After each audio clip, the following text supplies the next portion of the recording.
They're kind of that was the height of his power. And what you knew back then was, I mean, you had to spend about 5 minutes with him to know that he was a bully, he was intimidating. That was his legend. That was his whole kind of MO. Like, you know, could you survive a meeting with Harvey? Could you stand up for yourself with Harvey? And the people who worked for him were like, you know, I'm coming here to make good movies. Miramax was the place, really the place that was making great stuff in the 90s. So when people say, like, everybody knew, like, yeah, I knew it was, you know, I mean, he was proud of that, you know what I mean?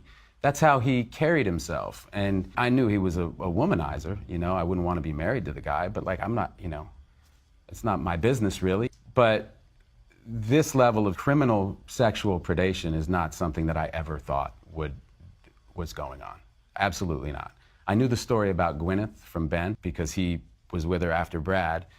And so I knew that story, but I was working with Gwyneth, with Harvey, you know, on Ripley. Tom Ripley. Tom Ripley? We were at Princeton together.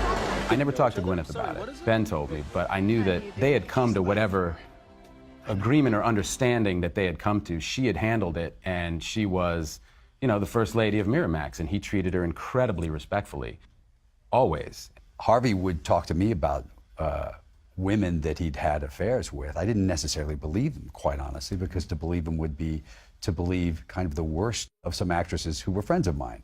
And I didn't really think that they were going to have affairs with Harvey, quite honestly, and clearly they didn't. But the idea that this predator, this assaulter, was out there silencing women like that, it's beyond infuriating. And the fact that the story is coming out now, and the more it comes out, I want to know all of it. If there was ever an event or something that I was at in public with Harvey, and he was doing this kind of thing, and I missed it, and there's some woman who was somehow assaulted, and you know, it was at the Golden Globes or something like that, and I somehow missed it, then I'm sorry. How do we change? There has to be a comeuppance for all of this, all of the people who are part of that chain.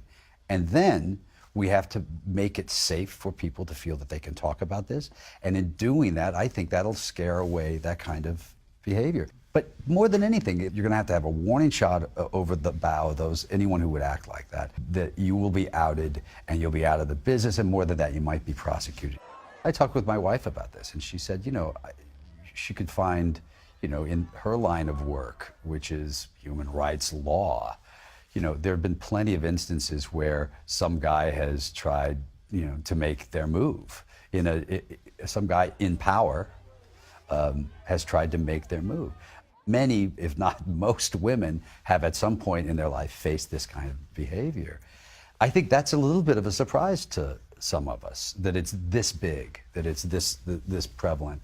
And maybe that's something else that's good that comes out of this, is that we're going to have these discussions, we're going to have this conversation, and again, we're going to make it harder for it to happen.